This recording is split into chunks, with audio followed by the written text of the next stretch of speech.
Acredito que é difícil afirmar quem é o autor da carta. Alguns acreditam que foi o apóstolo Paulo, e existem algumas evidências para isso, mas não se pode afirmar com 100% de certeza, porque a carta ela foge um pouco daquele que é o estilo de Paulo, e nas cartas de Paulo ele escreveu bem claro que ele era o autor. Mas existem algumas evidências que dão essa impressão. Outros acreditam que foi Barnabé o autor da carta, mas também nós não podemos afirmar.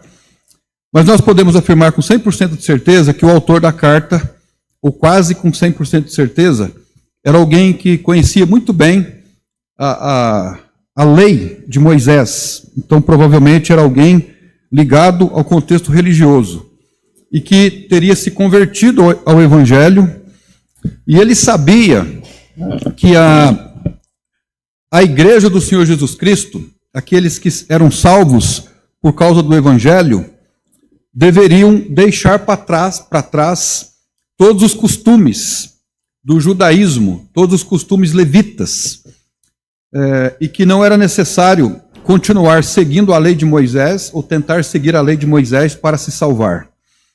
E aqui no capítulo 5 ele fala sobre crentes imaturos, crentes que não tinham discernimento, que deveriam já ser mestres pelo tempo que tinham de conversão, mas que ainda não sabiam discernir entre o bem e o mal, entre o que era santo e o que não era santo, por causa da falta de crescimento em Cristo. No capítulo 10, ele faz uma menção sobre algumas pessoas que provavelmente estavam deixando a congregação para voltarem aos antigos costumes judaicos. E, ao mesmo tempo, esse texto nos serve de alerta hoje em algumas questões. Então, nós vamos fazer a leitura de Hebreus capítulo 10, versículo 19, até o 26. E hoje eu quero pensar com os irmãos, esse é um sermão temático, não é um sermão expositivo.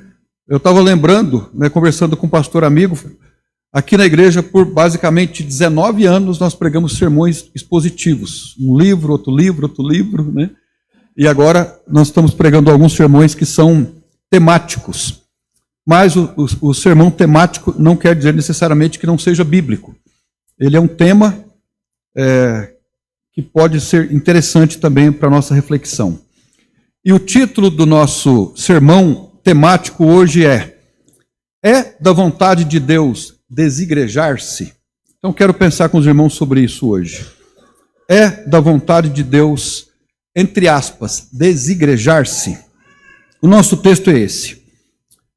Hebreus capítulo 10, no verso 19. Tendo, pois, irmãos, ousadia para entrar no santuário, pelo sangue de Jesus, pelo novo e vivo caminho que ele nos consagrou, pelo véu, isto é, pela sua carne. E tendo um grande sacerdote sobre a casa de Deus, cheguemo-nos com verdadeiro coração, em inteira certeza de fé, tendo os corações purificados da má consciência e o corpo lavado com água limpa. Retenhamos firmes a confissão da nossa esperança, porque fiel é o que prometeu. E consideremo-nos uns aos outros para nos estimularmos ao amor e às boas obras, não deixando a nossa mútua congregação. Dentro do contexto do que o autor está dizendo, é que eles não deveriam voltar aos antigos costumes judaicos.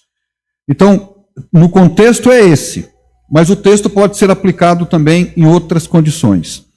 Não deixando a nossa mútua congregação, como é o costume de alguns, antes admoestando-nos uns aos outros, e tanto mais quanto vedes que vai se aproximando aquele dia. Porque se pecarmos voluntariamente, depois de termos recebido o conhecimento da verdade, já não resta mais sacrifício pelos pecados. Vamos orar então, e vamos desenvolver essa reflexão com os irmãos. É da vontade de Deus desigrejar-se? Senhor nosso Deus e nosso Pai, nós queremos nesse momento louvar ao Senhor, agradecer ao Senhor pelos hinos que nós entoamos, pelas expressões de louvor e gratidão que foram também levantadas ao Senhor. Não há nenhuma dúvida de que essas expressões fazem parte do nosso sentimento cultico, do desejo que nós temos de reconhecer publicamente o que o Senhor tem feito nas nossas vidas.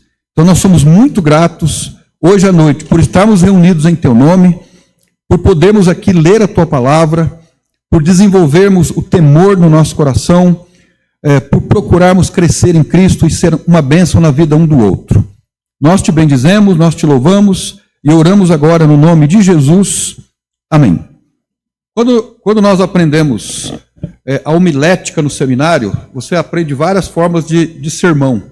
Tem algumas formas de sermão que eu basicamente nunca preguei na igreja. Tem sermões geográficos, né, sermões históricos, e os mais usados são esses, o sermão expositivo e o sermão temático. Cada sermão tem um propósito, né? Por exemplo, se você prega num casamento, o sermão tem um propósito. Na igreja, no dia a dia, na vida da igreja, a maioria dos sermões ele tem um propósito exortativo. O propósito é exortar, é alertar. Mas também existem sermões que são instrutivos. Esse sermão de hoje é um sermão cujo propósito é instrução. Esse é o propósito, e não necessariamente exortativo. Ele tem o propósito de informar e talvez o propósito de alertar a respeito de um tema que a igreja ou que os cristãos da atualidade têm enfrentado, o movimento dos desigrejados. Nós vivemos em uma época em que o número daqueles que se autodenominam evangélicos, uma boa parte deles está desagregada, está distanciada de uma convivência comunitária. De acordo com dados da CEPAL, eu gosto muito de ler estatísticas, né, tanto lá dos Estados Unidos como daqui do Brasil. Nos Estados Unidos existe o Instituto Barna. O Instituto Barna é um pessoal que eles são cristãos, eles fazem muitas pesquisas no meio evangélico. Desde a época do seminário que eu procuro saber sobre estatísticas, sobre o comportamento e tendências no meio cristão. Aqui no Brasil existe a CEPAL. A CEPAL é uma instituição que também faz pesquisas na área de comportamento cristão. De acordo com dados da CEPAL, 6,9% do público cristão evangélico está fora das comunidades. Isso em números significa que aproximadamente 4 milhões de evangélicos, ou daqueles que se intitulam evangélicos, eles não estão em comunhão com uma igreja local. Então nós podemos dizer que há um exército de pessoas que portam a fé em Jesus Cristo, mas esse exército está disperso, esse exército está ferido, e esse exército está também desorientado.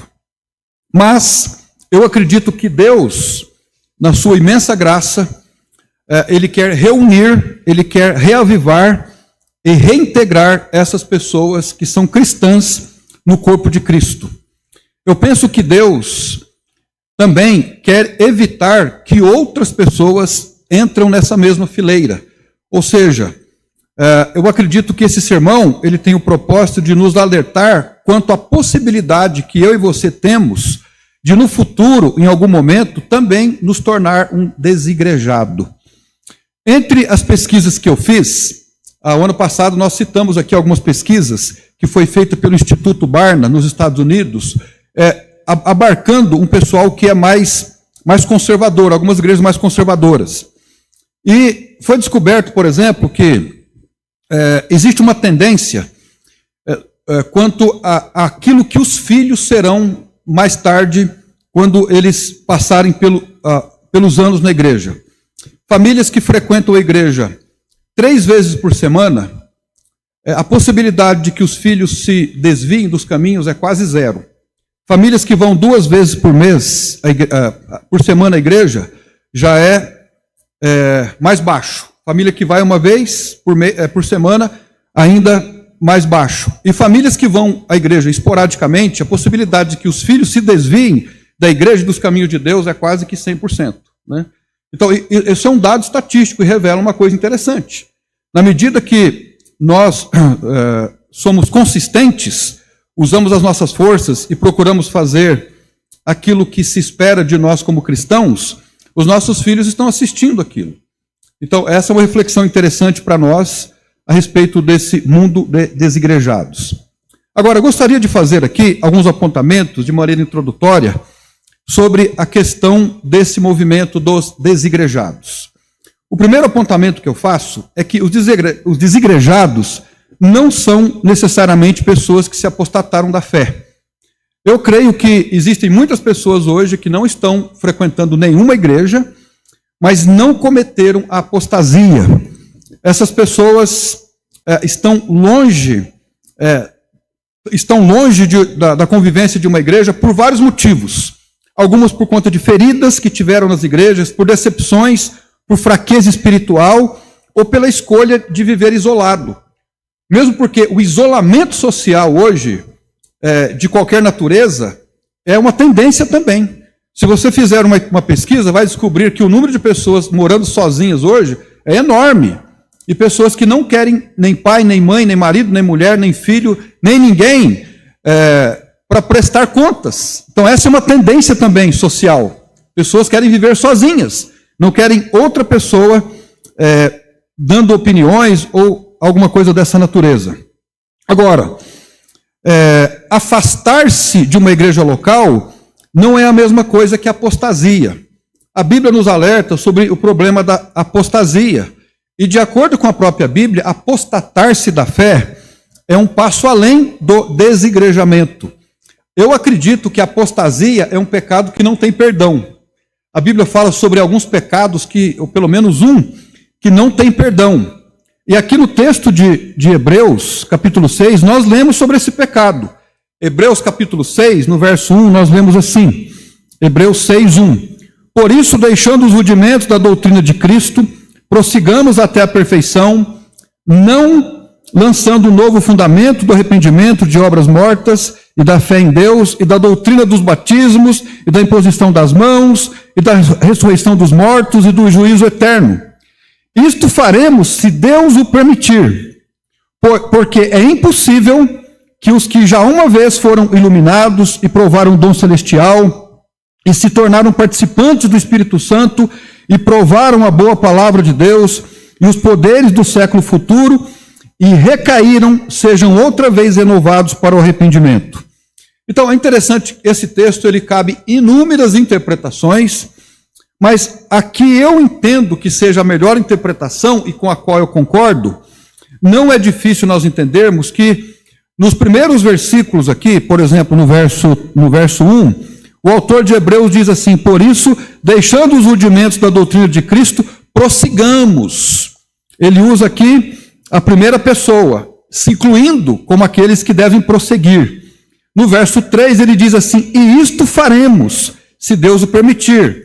Agora no versículo 4 ele muda para a terceira pessoa, porque é impossível que os que uma vez foram iluminados, aqui ele se exclui, ele se refere a um outro grupo de pessoas, que eu entendo ser aqui aqueles que se apostataram da fé. Então, por que nós estamos falando isso? Estamos falando isso para dizer que há uma diferença entre aqueles que se apostatam da fé em Cristo, cometendo então o pecado da incredulidade, que é a blasfêmia contra o Espírito Santo. Esse é um pecado que não tem perdão na Bíblia. É a blasfêmia contra o Espírito Santo. E, consequentemente, de acordo com o texto onde nós encontramos essa expressão, ele atribui à pessoa errada alguma coisa, como era o texto lá que referia-se a Belzebu. Agora, há muitas pessoas hoje que estão fora da igreja, mas elas não abandonaram a fé no Senhor Jesus Cristo. Algumas delas têm consciência da sua fé em Cristo, fazem algum tipo de trabalho ainda, se reúnem com algumas outras pessoas, têm a sua confiança no Salvador Jesus Cristo, mas não estão numa igreja local. Então pode-se dizer que o desigrejado, ele está fora da comunhão, e o apóstata está fora de Cristo, porque ele não confessou Jesus Cristo como Salvador.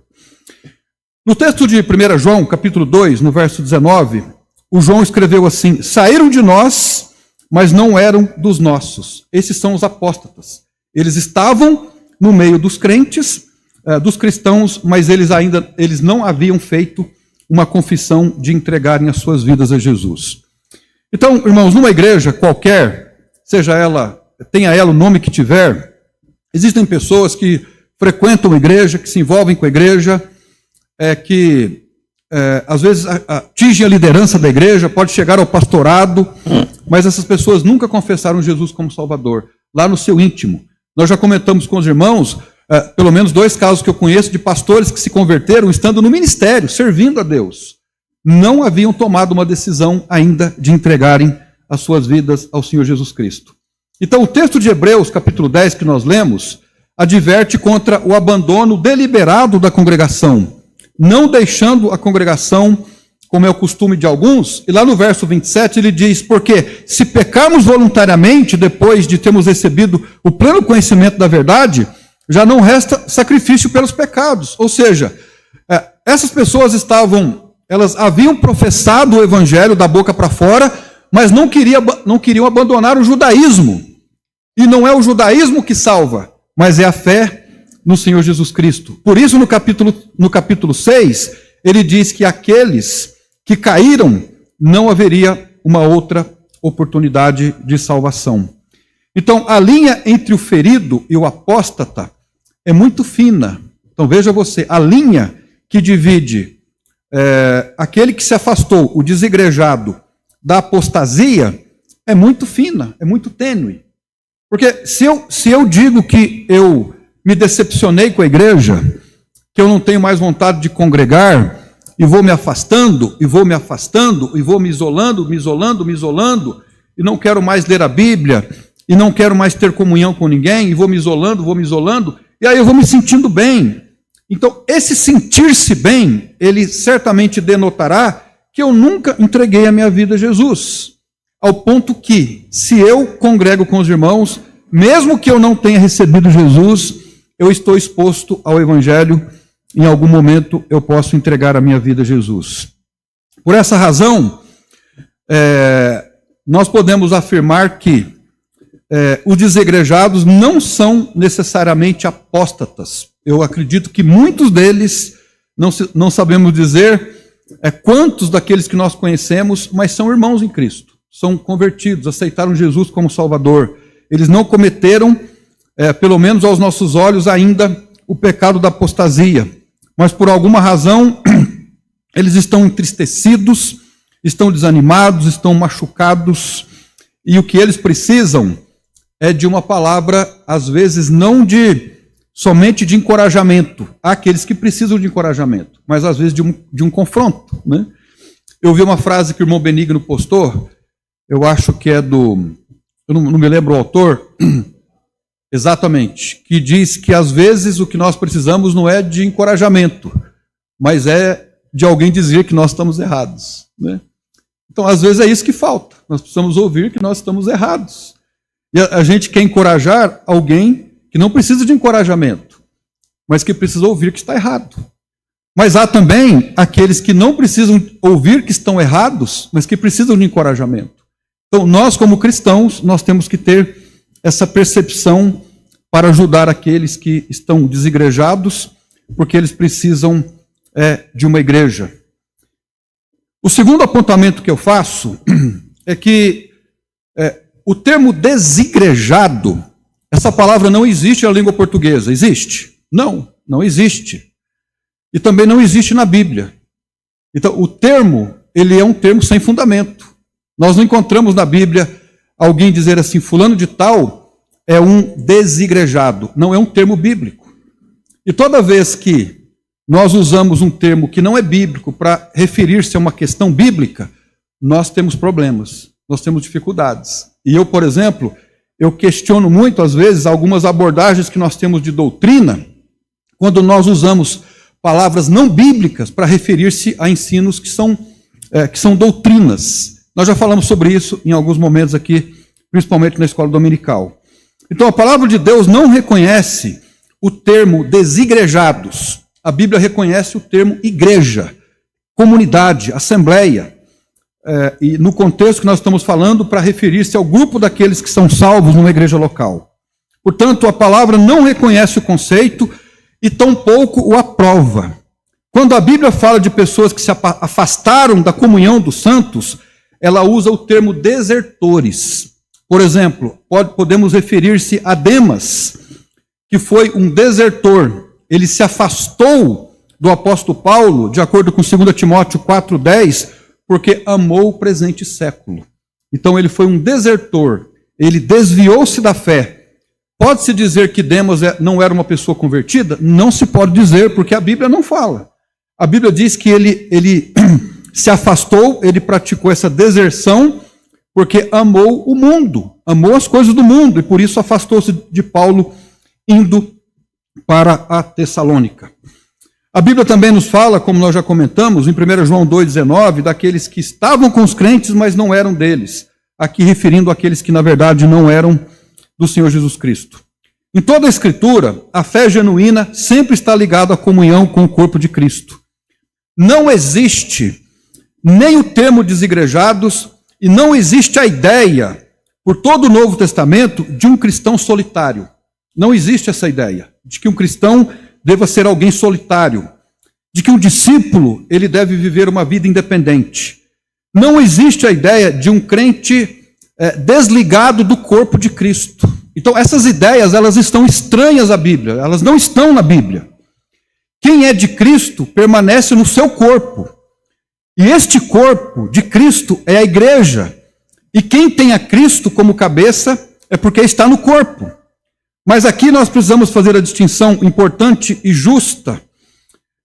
Muitos que hoje estão fora da igreja não fizeram por rebeldia direta, mas porque, em algumas circunstâncias, foram feridos em ambientes religiosos. São pessoas que, em algum momento, foram machucadas por líderes, decepcionados com irmãos ou escandalizados por práticas humanas, transvestidas de espiritualidade.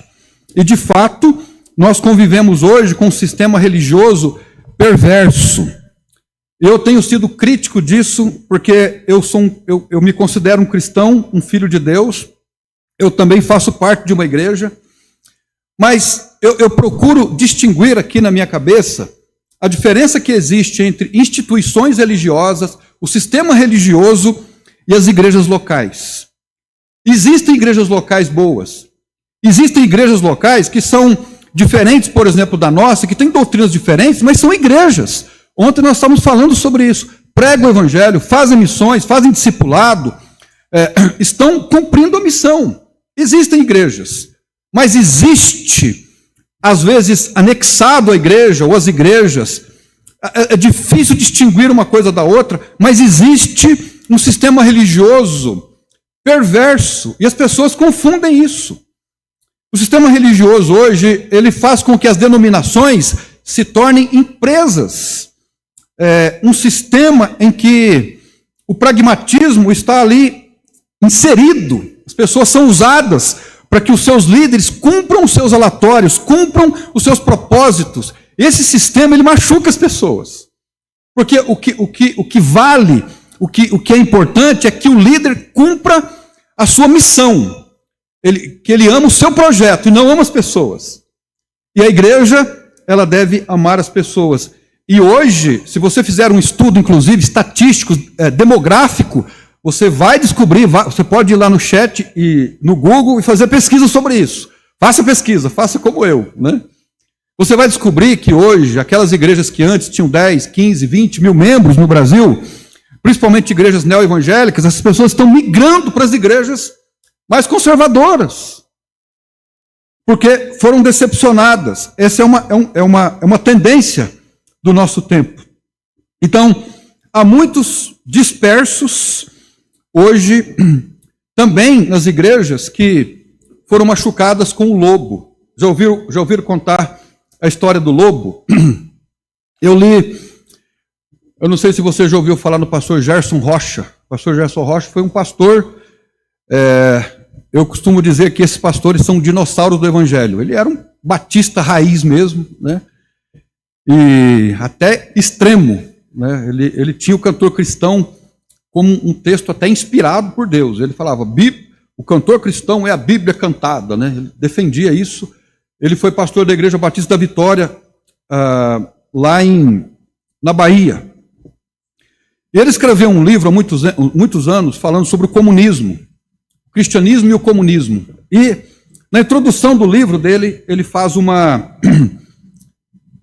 ele usa uma ilustração do lobo, né? E essa ilustração pode ser usada também no contexto de igreja. Ela é mais ou menos assim. As ovelhas estavam ali pastando, todas tranquilas, aquela grama verde, uma cerca de arame bem feita, e as ovelhas ali, comendo capim, e de repente pula dentro do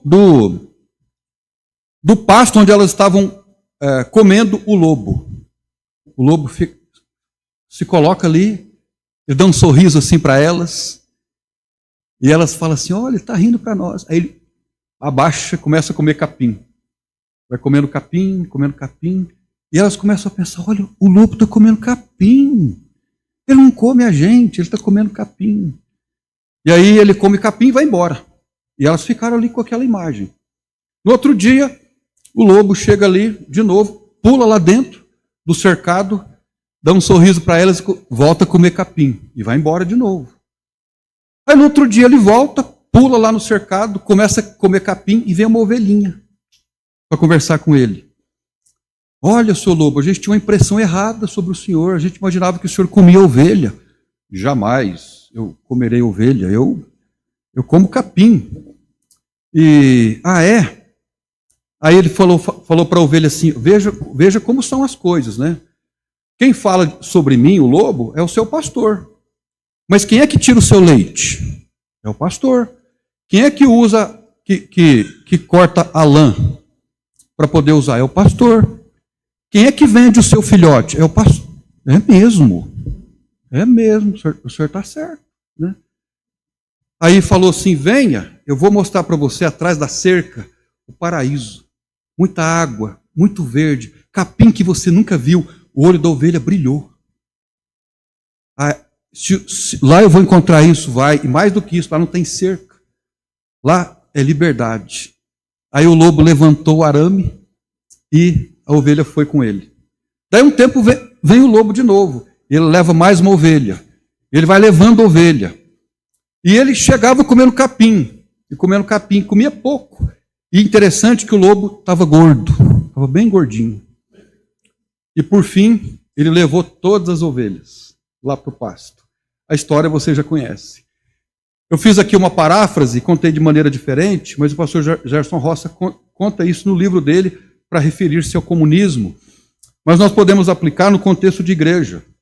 A igreja tem que ficar atenta com o lobo.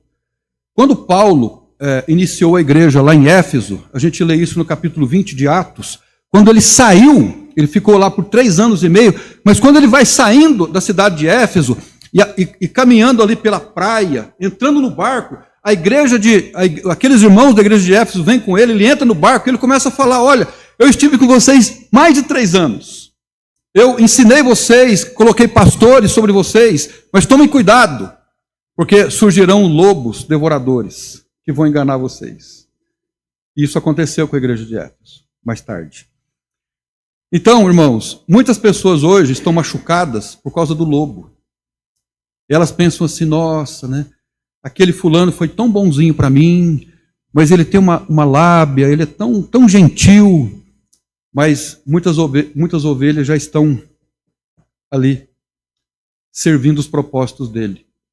E cada um de nós tem que fazer uma análise sobre isso. Muitas pessoas hoje estão fora da igreja porque foram enganadas, machucadas. Mas nem todo desigrejado é alguém necessariamente rebelde. O termo desigrejado não é um termo bíblico. Por um outro lado, não é um termo o cristão não anda solitário. Ele não é um discípulo independente e ele precisa de um corpo, ele precisa de uma igreja para cumprir então a sua missão. Por isso, nós precisamos hoje ter uma noção plena do que é o sistema religioso e do que é uma igreja no Senhor Jesus Cristo. Porque a igreja do Senhor Jesus Cristo, ela é espiritual, ela é viva, ela é santa e ela é formada por aqueles que foram lavados no sangue do Senhor Jesus. O erro de muitos hoje tem sido confundir o sistema religioso com igrejas. Existem pessoas que dizem assim hoje: eu nunca mais vou a uma igreja, eu não quero mais saber de igreja, de evangélico. Mas ela precisa ter essa noção: há um sistema religioso e existem as igrejas cristãs, de fato. Quem se fere na casa de Deus não precisa fugir, precisa deixar-se curar pelo próprio Pai e reencontrar o verdadeiro sentido de ser igreja. Portanto, antes de aceitar o rótulo de desigrejado, é preciso perguntar: o que realmente eu estou rejeitando? Porque se eu rejeito a igreja, eu rejeito o Cristo da igreja, porque a igreja é do Senhor Jesus Cristo. Em algumas circunstâncias, tornar-se um desigrejado ou fazer a opção de desigrejar-se é negar a própria existência do Evangelho do Senhor Jesus Cristo. Então, o primeiro apontamento é: nem todo desigrejado é um apóstata. Às vezes é alguém que precisa de ajuda. E nós temos que estar atentos a isso. Em segundo lugar, o termo desigrejado não tem fundamento bíblico, porque nós não encontramos essa ideia. Não existem pessoas que no passado desigrejaram-se. Nem o termo existe, né? Desigrejar-se. E tampouco existe o termo igrejar-se na língua portuguesa, mas congregar. Agora, não há fundamento para isso. Agora, tendo posto isso, irmãos, quando nós olhamos para as igrejas do Novo Testamento, nós conhecemos muitas igrejas e às vezes nós temos a impressão, até por conta da filosofia grega, nós somos fortemente influenciados pela cultura greco-romana. E a cultura greco-romana, ela pensa um pouco diferente no que se diz respeito à questão de perfeição. Então, nós temos uma ideia de que, para sermos religiosos, nós temos que ser perfeitos em tudo. E aí, nós confundimos, inclusive, essa questão com o legalismo. Mas, de acordo com a Bíblia Sagrada, e com as primeiras igrejas que existiram, e que muitas delas foram orientadas, foram confrontadas com os próprios apóstolos do Senhor Jesus Cristo, nós temos algumas igrejas, citaremos aqui algumas igrejas, que eram muito problemáticas. Por exemplo, você já leu, nós já estudamos aqui inclusive, né? Mas já tirou um tempinho para ler sobre, ou para estudar as duas cartas de Paulo aos Coríntios? Que igreja problemática, a igreja de Corinto? Era uma igreja muito problemática.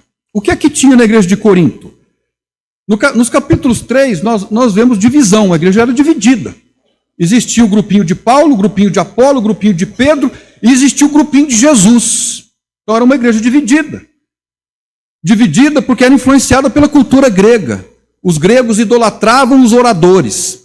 E eles ficavam ali discutindo: Apolo é melhor orador do que Paulo, Pedro é mais assim e tal. Então, assim como na cultura grega, nós também somos influenciados por isso. Era uma igreja dividida. Era uma igreja de moralidade. Imagine que na igreja de Corinto existia um rapaz que convivia com a madrasta, convivia maritalmente com a madrasta. Existiam abusos quanto aos dons espirituais. Existiam desordem nos cultos. Imagina no capítulo 11, quando os irmãos iam celebrar a ceia do Senhor. Traziam lá comidas e carnes e bebidas e comiam. Quando não aguentavam mais, ia lá no matinho, fazia aquilo que você pensou mesmo, enfiava o dedo na garganta e voltava para comer e comia de novo. Imagina que descontrole, que falta de Deus ali. Mas era uma prática na igreja de Corinto, na festa do amor que eles faziam. Os irmãos, no capítulo 6, estavam levando os outros na justiça. Haviam demandas judiciais entre eles. E o que Paulo faz em relação à igreja de Corinto? Ele os chama para a maturidade espiritual e não para a excomunhão. Ele diz assim no capítulo 1, no verso 10: Rogo-vos, pois, irmãos, que faleis todos uma mesma coisa, e que não haja entre vós divisões, não se dividam. Mas ele não descaracterizou essas pessoas problemáticas, ou essa igreja problemática, com alguma coisa menos do que igreja. O apóstolo Paulo, então, ele se refere àqueles irmãos como, no primeiro capítulo, igreja de Deus que está em Corinto. Uma igreja de Deus que tem moralidade, que tem demandas judiciais entre os irmãos, que tem panelinha para todo lado, mas é uma igreja. Será que hoje alguém que frequentasse uma igreja como a de Corinto, a pessoa diria assim, tem um rapaz convivendo com a madrasta. Tem problema de liderança, porque tem o grupinho de Paulo, tem o grupinho de fulano, tal. E tem também irmãos brigando e levando para a justiça, para os romanos resolverem. Tem problema dos dons, os irmãos têm problema com glutonaria. Estou fora. Eu não fico numa igreja dessa. Essa não é uma igreja. Não. Esse conceito não é encontrado aqui. Pelo contrário, eram igrejas que tinham problemas, mas não há nenhuma orientação de que os irmãos deveriam abandonar. Nós podemos citar também a igreja de Éfeso. Aliás, a igreja dos Gálatas. As igrejas da Galácia não eram uma igreja só, eram várias comunidades. O apóstolo Paulo chegou lá, pregou o evangelho, ele virou as costas, chegou um outro grupo falando mais ou menos assim, olha, o apóstolo Paulo chegou aqui, pregou o evangelho para vocês, mas o Paulo está enganado. Quando ele falou para vocês que a salvação é só pela graça, o apóstolo Paulo estava enganado. Nós queremos dizer para vocês agora que o evangelho não é só pela graça, é também pela circuncisão. Tem que circuncidar, porque senão vocês não serão salvos. Ou seja, eles se contaminaram com a doutrina da salvação. Isso era uma afronta terrível, era um dogma da igreja. E o apóstolo Paulo, quando soube disso, eu acredito que a pressão dele foi a 40, quando ele se deparou com esse fato, de que os judaizantes entraram lá e semearam uma doutrina estranha ao evangelho de Cristo. E que o apóstolo Paulo falou lá no capítulo 3 de Gálatas, ó insensatos Gálatas, quem vos fascinou, a palavra é, quem vos enfeitiçou, para vocês pensarem que há um outro meio de salvação que não seja somente pela graça, e que propuseram para vocês que é também pela circuncisão. Circuncisão não, é só pela graça. Porém, o apóstolo Paulo não disse que ninguém deveria se afastar, mas que o problema deveria ser corrigido. Ele chama essas pessoas ao arrependimento, mas em momento algum ele orientou para que os irmãos que foram vítimas desses judaizantes deveriam deixar a igreja. Nós encontramos também a igreja de Éfeso, em Apocalipse capítulo 2, no versículo de 1 a 7. A igreja de Éfeso era uma igreja forte, mas que mais tarde se tornou uma igreja fria espiritualmente. Jesus reconhece as obras da igreja de Éfeso. Era uma igreja que tinha obras, era uma igreja operosa, mas ele aponta o problema central. Ele disse assim, tenho porém contra ti que deixaste o primeiro amor. Irmãos, entrar numa igreja, numa comunidade onde ninguém se importa com ninguém, não é uma coisa boa. Várias pessoas que chegaram na nossa igreja, a nossa história, a história da nossa igreja tem essa característica, as pessoas vêm e gostam. O Hélio falou isso para mim hoje cedo, né? Ele sentiu assim, se sentiu bem, querido, amado pelos irmãos. Agora, a igreja de Éfeso era uma igreja que havia abandonado o primeiro amor. E Paulo, então, aliás, João orienta aquela igreja, não dizendo que os irmãos deveriam abandonar a igreja, mas deveriam arrepender-se e voltar às primeiras práticas. Nós poderíamos citar a igreja de Pérgamo. A igreja de Pérgamo era uma igreja, lá em Apocalipse 2, influenciada pela idolatria e pela imoralidade. Era uma igreja imoral, ou seja, vários irmãos da igreja estavam envolvidos com imoralidade, envolvidos com idolatria. Haviam ali aqueles que seguiam a doutrina de Balaão e a doutrina dos nicolaítas. E mesmo assim, o Senhor chama aqueles irmãos ao arrependimento e não ao isolamento. Nós poderíamos citar a igreja de Tiatira. A igreja de Tiatira tinha boas obras, tinham fé, tinha amor, mas ali também tinham os falsos mestres, com práticas imorais. Imagina numa igreja existirem falsos mestres que praticam imoralidade, mas a orientação é que a igreja era dele, era de Jesus, e que, portanto, eles não deveriam abandonar a igreja. Poderíamos mencionar a igreja de Sardes. A igreja tinha uma reputação viva, mas estava espiritualmente morta.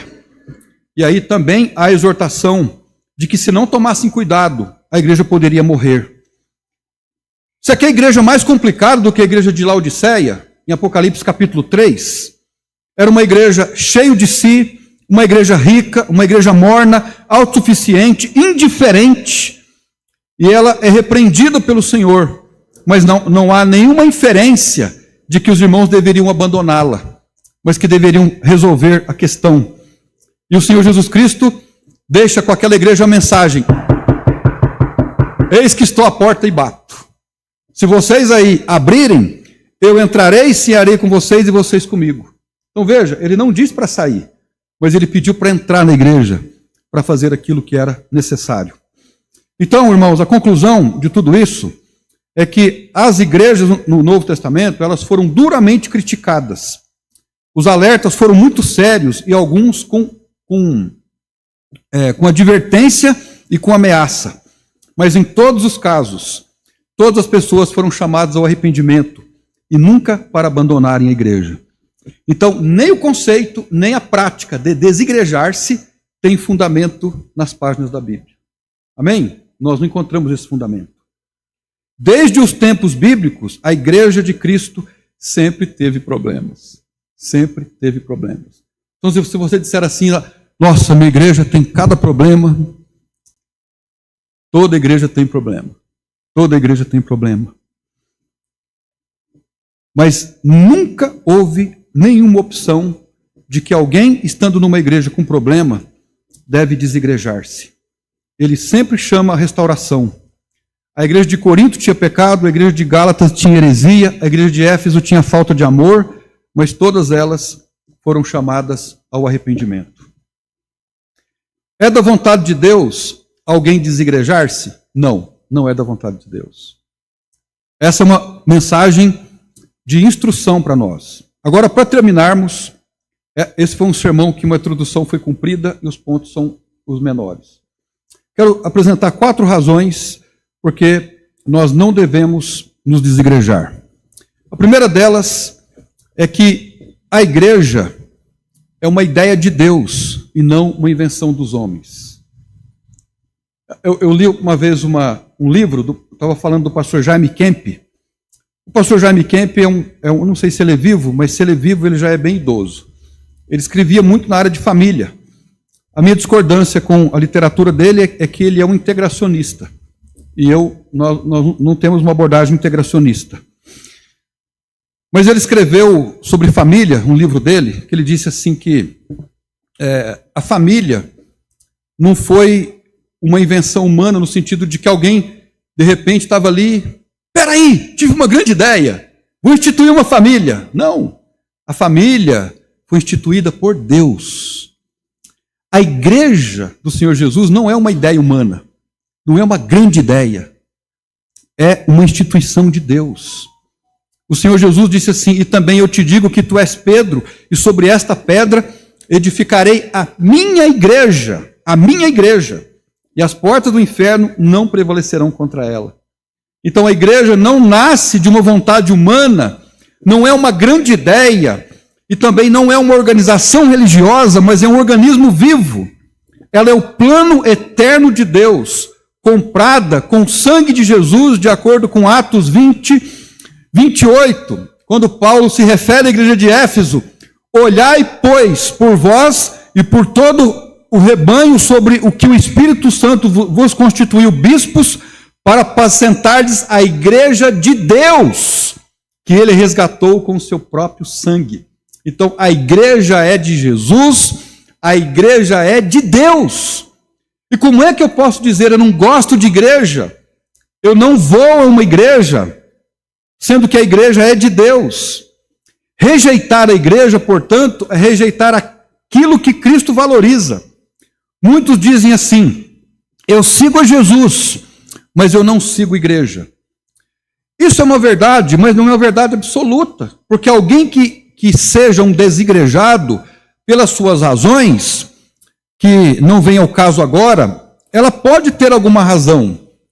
Mas aí fica a pergunta: é possível seguir a Cristo e não seguir a noiva de Cristo?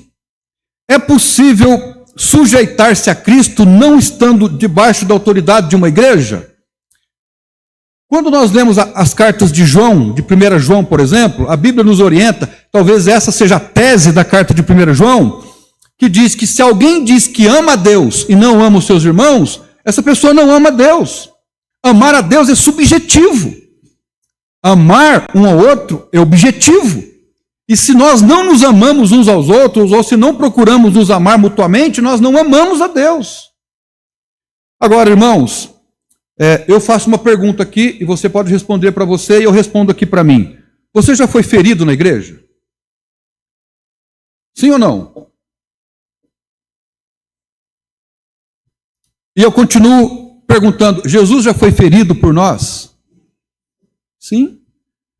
Agora, você também já parou para pensar que quem somos nós para dizer que nós não mereçamos ser feridos?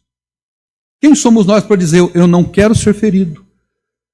Você já parou para pensar que na igreja existem pessoas difíceis?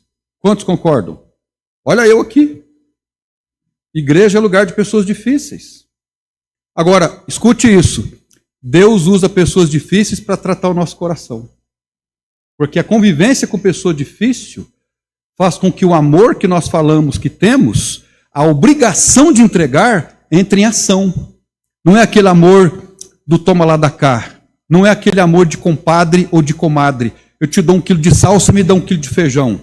Não. É um amor incondicional. E ontem a gente estava falando sobre isso, né? Conviver com pessoa diferente de nós é um desafio.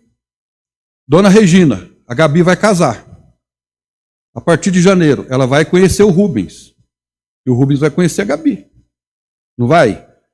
Aí vai chegar um dia que a Gabi vai falar assim, Rubens, eu não conhecia você. Significa que o Rubens está mentindo? Não. Não. Não é verdade? Não é, Carlos? Coitado da Jaque, hein? A Jaque vai para o céu de chinelinho, né? Como diz a Adri. Então, mas Deus usa o cônjuge para tratar o nosso coração. Ele usa irmãos da igreja para tratar o nosso coração.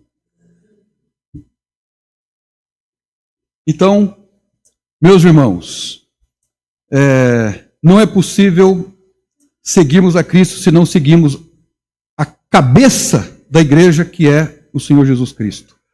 Colossenses 1,18 diz, Ele é a cabeça do corpo da igreja, é o princípio e o primogênito dentre os mortos, para que em tudo tenha a preeminência. Então, Jesus Cristo é o cabeça da igreja. E se eu não quero me ligar à igreja, eu quero viver desvinculado de quem?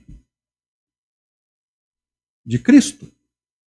Sem querer ou pretender fazer juízo de valor a respeito dos motivos que cada um tem. Mas essa é a pura expressão da verdade. Um corpo sem cabeça está morto. Uma cabeça sem corpo é algo sem vida.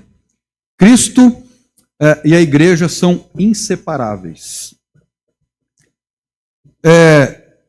Imagine você se todos os cristãos, a gente deve usar um raciocínio dentro da lógica, nem falando em teologia, mas no raciocínio lógico, o raciocínio do precedente. Né? Imagina se todos os cristãos, por exemplo, a partir de domingo, no Brasil existe hoje cerca de 40, 50 milhões de cristãos evangélicos.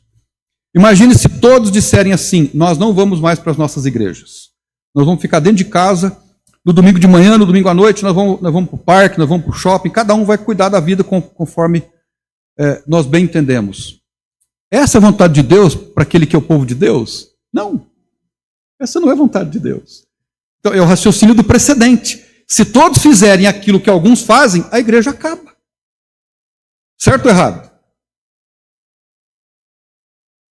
Então, a igreja é uma ideia de Deus e não é uma invenção de homens. Em segundo lugar, a igreja é o lugar de comunhão e crescimento. O texto de Hebreus que nós lemos no início diz assim, não deixando a nossa mútua congregação, como é o costume de alguns, antes admoestando-nos uns aos outros, e tanto mais quanto vedes que vai se aproximando aquele dia. Que dia? O dia da volta de Cristo. Agora, ouça aqui a palavra que ele diz, antes admoestando-nos uns aos outros. O que é ser admoestado?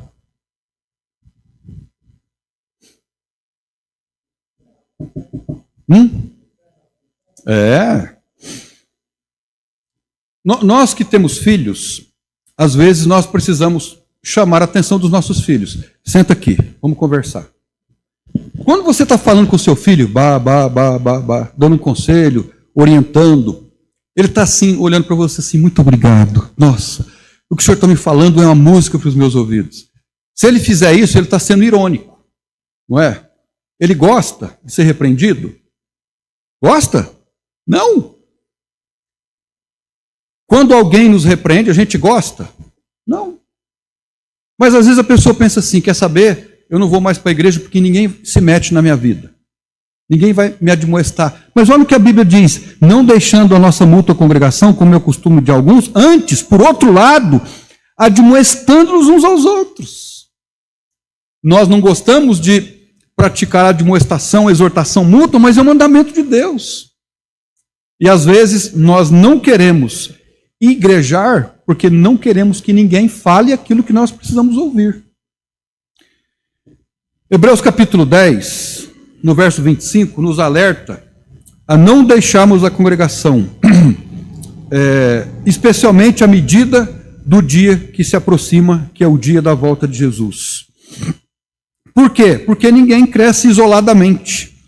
A vida cristã, a palavra cristã em si, no seu contexto, ela sugere já uma jornada comunitária e não solitária.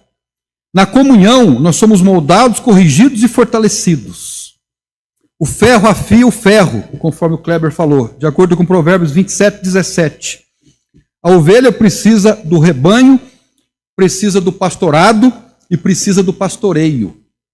Nós precisamos de pastorado e pastoreio. Qual é a diferença?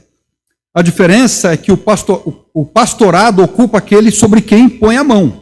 O pastor é ordenado para exercer a vocação de pastor. Ele chama atenção, ele exorta, ele doutrina e tudo mais. Mas a igreja não vive só de pastorado, vive também de pastoreio. O pastoreio é de todos nós, de nos exortarmos mutuamente, de nos consolar mutuamente e daí por diante.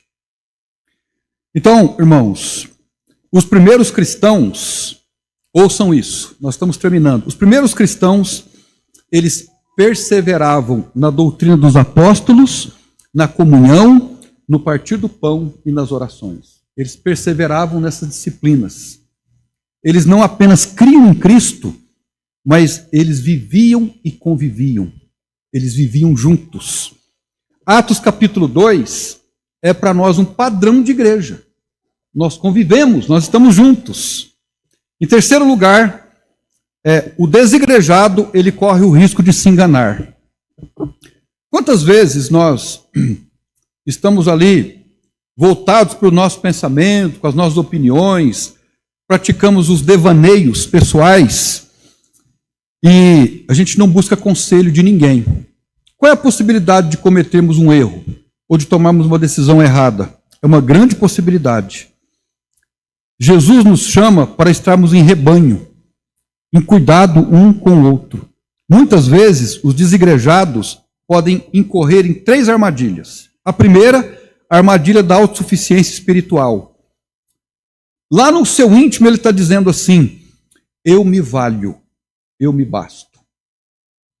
Mas Jesus disse, sem mim nada podeis fazer. Sem o corpo, ninguém permanece ligado à videira. O segundo erro é a falta de prestação de contas. Fora da comunhão, não há confronto, não há correção, não há edificação e não há prestação de contas. Se você um dia puder ler um livro do Charles Swindoll, o nome do livro é Como Viver Acima da Mediocridade. Ele fala sobre pessoas na vida que se deram bem, que cumpriram o seu propósito. Primeira pessoa, Jesus Cristo. O Senhor Jesus prestava contas ao Pai. Ele vivia em obediência ao Pai. José do Egito prestava contas a Faraó. Daniel prestava contas a Nabucodonosor. Josué prestava contas a Moisés. O apóstolo Paulo, embora nós não vemos isso, prestava contas a Barnabé. Timóteo prestava contas a Paulo. E daí por diante.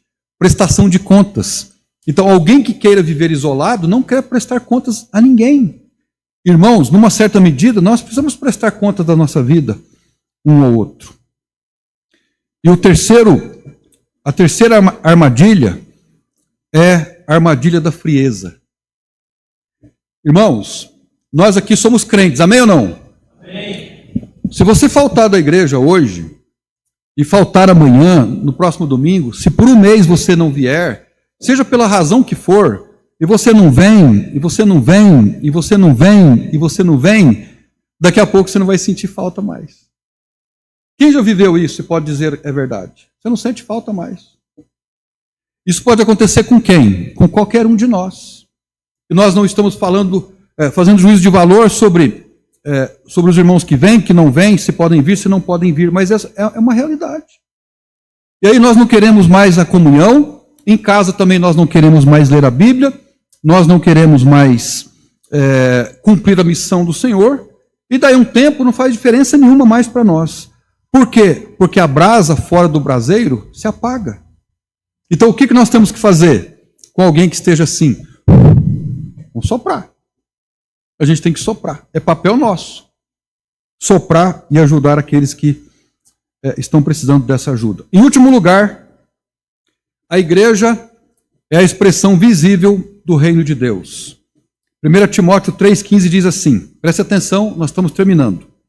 Mas se tardar, para que saibais como convém andar na casa de Deus. Olha, preste atenção. Como convém andar na casa de Deus, vírgula, que é a igreja do Deus vivo, a coluna e a firmeza da verdade. Então a igreja é chamada aqui de casa de Deus, a coluna e firmeza da verdade. É o lugar onde a palavra de Deus é pregada, onde são celebradas as ordenanças. Você viu que legal? No domingo passado, nós celebramos o batismo de manhã e a ceia à noite. Eu acho que foi a primeira vez que nós fizemos isso na igreja. Em um só dia, nós praticamos as duas ordenanças, o batismo de manhã e a ceia à noite. Se eu estou fora da igreja, eu participo da ceia. Só se eu pegar lá o suco da uva e discernir o corpo do Senhor e tal, e eu mesmo celebro a ceia e tomo os elementos. Isso não faz sentido. Não faz sentido. Porque o apóstolo Paulo disse que para nós celebrarmos a ceia, nós temos que discernir o corpo. E o que o Paulo quis dizer com isso? Duas coisas. Ele se referiu a discernir o corpo de Cristo, como aquele que foi sacrificado, e a segunda interpretação é discernir o corpo de Cristo como igreja. Um sentimento de pertencimento que deveria ter entre aqueles irmãos. Conclusão, então. Nós encontramos aqui, nesses 4 pontos, um chamado não ao desigrejamento, mas ao agregamento. Quando nós pensamos que estando desigrejados, nós estamos desfrutando de liberdade, mas não há liberdade nenhuma. É um ledo engano. A verdadeira liberdade está em pertencer a Cristo, pertencer à igreja, envolver-se com Cristo, envolver-se com a igreja. E aí então, qual é uma boa opção? Sermos um desigrejado? Não, jamais. E para nós terminarmos, se você se afastou da comunhão, algumas pessoas vão assistir isso pela internet, volte, procure uma igreja. Procure a igreja, volte à comunhão.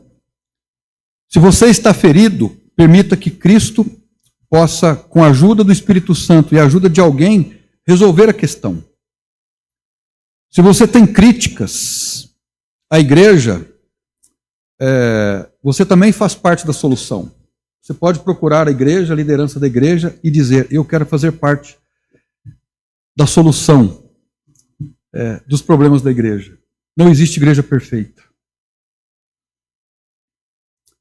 Eu concluo com 2 questões. A primeira delas apresentando mais um dado da CEPAL, que foi feito no ano de 2024. Uma pesquisa mostrou que a grande maioria dos desigrejados são oriundas de lares inconsistentes quanto ao Evangelho de Cristo. Olha que interessante. A maioria das pessoas que estão hoje fora da igreja não tiveram um lar consistente. Qual é a mensagem que essa estatística traz para mim? Eu preciso, com a ajuda de Deus e com a graça de Deus, desenvolver um lar em que as minhas 3 filhas jamais se desviem por alguma coisa que eu provoquei. Elas vão ter o momento que elas vão decidir o que elas querem, depois dos 18 anos. Né? Porque eu sou contra essa ideia assim, né, de pais dizerem assim, meu filho tem 6 anos, 7 anos, ele tem que tomar a decisão dele. Não. Depois dos 18 anos, aí ele vai para onde ele quiser. Mas enquanto ele está vivendo debaixo do teto, né, ele precisa viver de acordo com as normas daquele lar. Eu termino fazendo um comentário sobre Atos, capítulo 2, no versículo 47. Atos 2, 47. Vou pedir para o Miguel colocar, nós vamos fazer a leitura e vamos orar. Atos 2, 47. Olha lá. Louvando a Deus e caindo na graça de todo o povo, e todos os dias, alguém pode ler? Acrescentava o Senhor à igreja aqueles que haviam de salvar. A gente pode ler de uma outra forma, que talvez fique mais fácil para entender. Listava, a palavra ali é agregar, dando um sentido de listar. Listar no rol de membros. E todos os dias acrescentava ou listava o Senhor à igreja aqueles que iam se salvando. Então veja, a igreja em Jerusalém, a ela era acrescentado. E não era o desegrejamento, era o igrejamento. Então, o movimento de desigrejados, ele vai na contramão daquilo que o Senhor Jesus impetrou, daquilo que ele criou. Agora, se nós conhecemos alguém que vive fora da igreja, mas que é um cristão, nós devemos criticar ele? Não. A gente tem que procurar, ajudar, ladear, orar com ele, orar por ele ou por ela, mas não criticar, jamais. Essa pessoa precisa de ajuda, ela precisa se reintegrar à igreja, para que ela cumpra a missão, para que ela participe da ceia do Senhor, para que ela use o seu dom espiritual para o benefício do corpo, para que ela receba na igreja os benefícios de outros irmãos que têm os dons espirituais. É assim que a Bíblia nos ensina. Amém? Amém. Vamos orar então, para nós encerrarmos. Agradecemos pela palavra dele, por estes textos que nós lemos. Senhor nosso Deus e nosso Pai, nós somos muito gratos ao Senhor por termos hoje à noite sido alertados. Nós não somos de forma alguma superiores a ninguém. Tudo aquilo que nós mencionamos aqui, os enganos, as tendências, o sentimento de isolamento, de abandono, às vezes o desejo de isolamento e abandono, são condições humanas que podem permear o nosso coração e nos afastar do propósito de Deus. Mas nós oramos para que o Senhor nos alerte a respeito disso. Que nós jamais nos afastemos do braseiro, para não nos tornarmos uma brasa sem fogo, sem chama. Eu peço que o Senhor nos ajude a não vivermos como os desigrejados. Não há nenhuma dúvida de que muitos irmãos nossos estão lá, machucados, feridos, que precisam, às vezes, de uma palavra de encorajamento. Às vezes, com sabedoria de Deus, nós podemos mostrar um caminho melhor para eles viverem, conduzirem as suas famílias dentro do propósito de Deus. Caso contrário, a igreja perde a sua razão de existir. O Senhor não criou a igreja somente para alguns daqueles que são convertidos, mas para todos aqueles que pertencem ao Evangelho. Eu rogo para que muitas pessoas que foram feridas nas igrejas, possam ser abençoadas pelo Senhor, resolvam as suas questões e sejam novamente integradas à igreja. E eu oro por aqueles que apostataram-se da fé. E é muito difícil dizer sobre a salvação de um apóstata consciente, mas oramos pela salvação de todos. Essa é a nossa oração nesse momento, no nome de Jesus. Amém.